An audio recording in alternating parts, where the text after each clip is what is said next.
Incredible historical coincidences that seem straight out of a movie. History has a habit of throwing curveballs.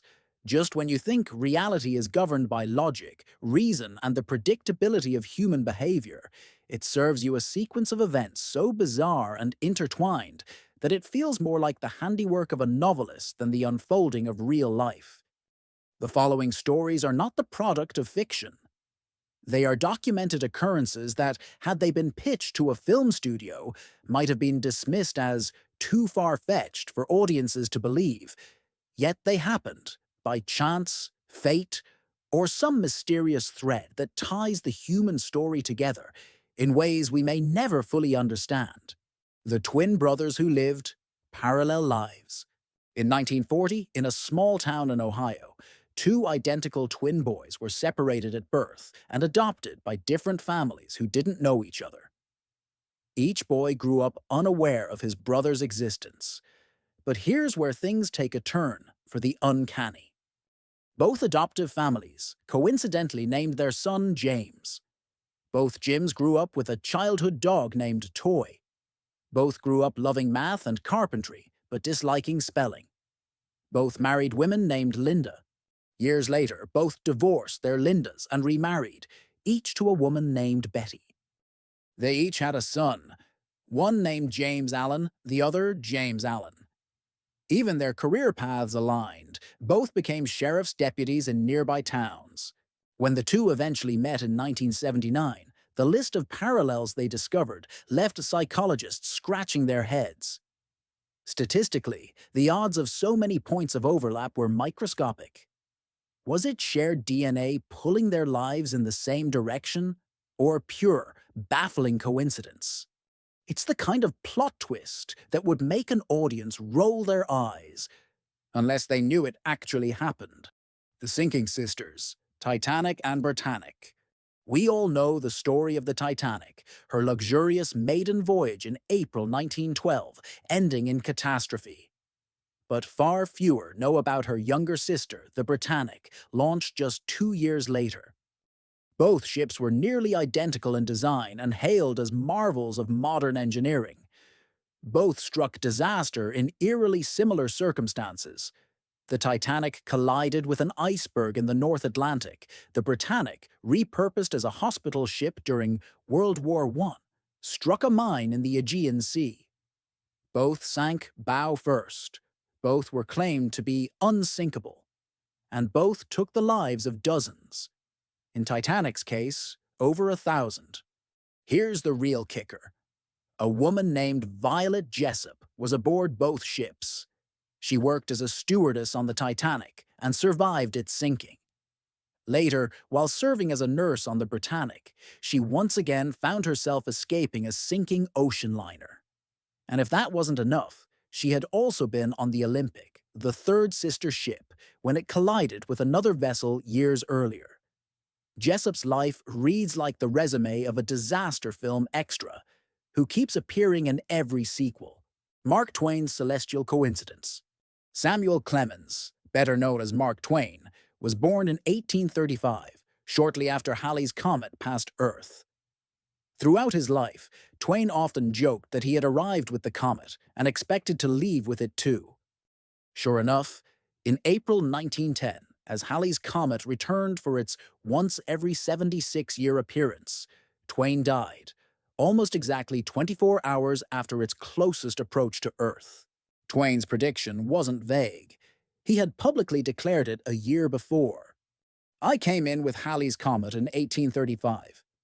It is coming again next year, and I expect to go out with it. The Almighty has said, no doubt. Now here are these two unaccountable freaks.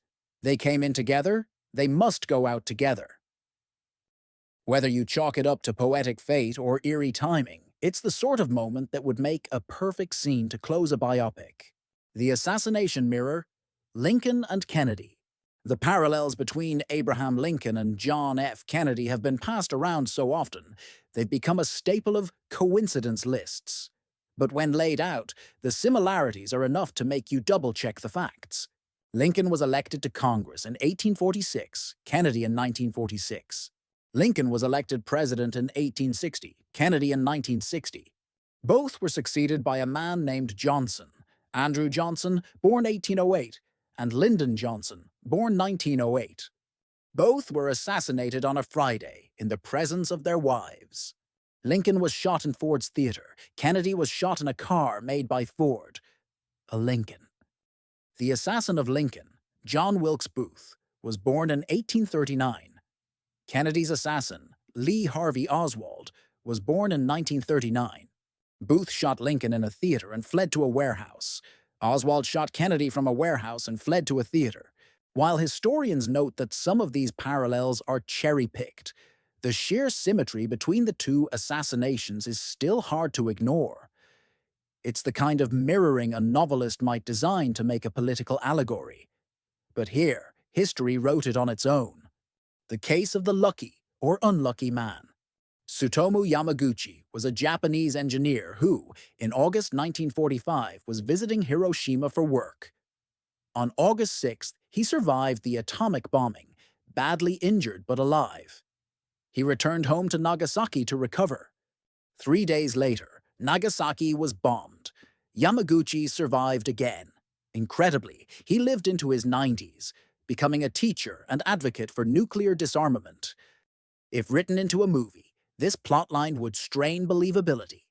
Survive one atomic blast, and you're a miracle. Survive two in the span of 72 hours, and you become a walking embodiment of the resilience of the human spirit. The reunited brothers at the battlefield. During the American Civil War, brothers often found themselves fighting on opposite sides. But the story of Confederate soldier Major General George Pickett and Union officer Winfield Scott Hancock is one that borders on the cinematic. Before the war, the two men were friends. Fate placed them on opposite sides during the Battle of Gettysburg, where Pickett's infamous charge, an assault led directly at Hancock's position, became one of the war's most devastating failures.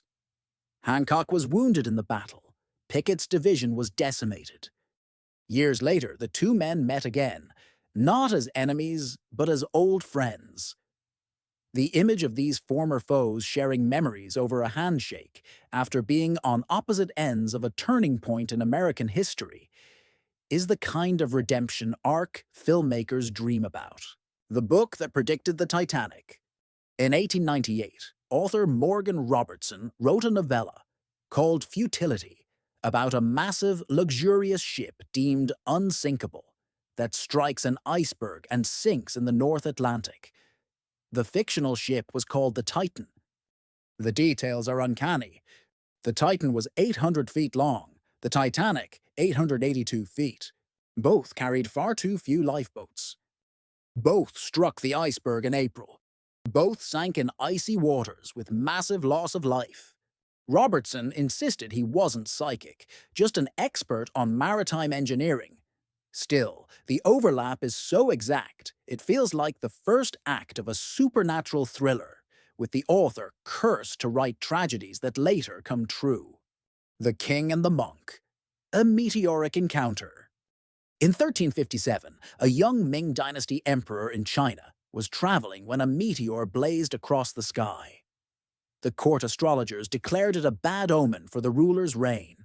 That same night, far away, a Buddhist monk saw the meteor and believed it was a sign he would one day influence the emperor's life. Years later, after the emperor's political enemies conspired against him, that same monk became his closest advisor, reshaping policies that would define an era. Whether by coincidence or cosmic connection, both men looked at the same falling star and saw their destinies shift. The stranger who saved a president. In 1864, a young man in a train station almost fell onto the tracks when a stranger pulled him back to safety. That stranger was Edwin Booth, one of the most famous actors in America. The man he saved was Robert Todd Lincoln, son of President Abraham Lincoln. Months later, Edwin's brother, John Wilkes Booth, assassinated President Lincoln. In one twist of fate, a Booth saved a Lincoln before another Booth killed one. The family photo that came before the marriage. In the 1970s, a couple in England went through old family albums after getting married. To their astonishment, they discovered a vacation photo from years earlier in which they both appeared, children on separate family trips, with no idea who the other was. Behind the young bride, in the far background, was her future husband, playing in the sand. The odds of them being in the same random spot at the same time as children, only to marry decades later, are staggering. But it's exactly the sort of meet-cute Hollywood loves. Closing thoughts. Coincidences are the spice of history. They remind us that, for all our plans and strategies, life has a way of throwing together people, places, and events in ways that defy probability. Whether you believe these moments are the result of chance, fate, or some unseen pattern threading through time, one thing is certain. Reality can be stranger and far more cinematic than fiction. And maybe that's why we keep telling these stories. Because they whisper to us that somewhere out there, our own impossible-seeming chapter might be waiting to unfold.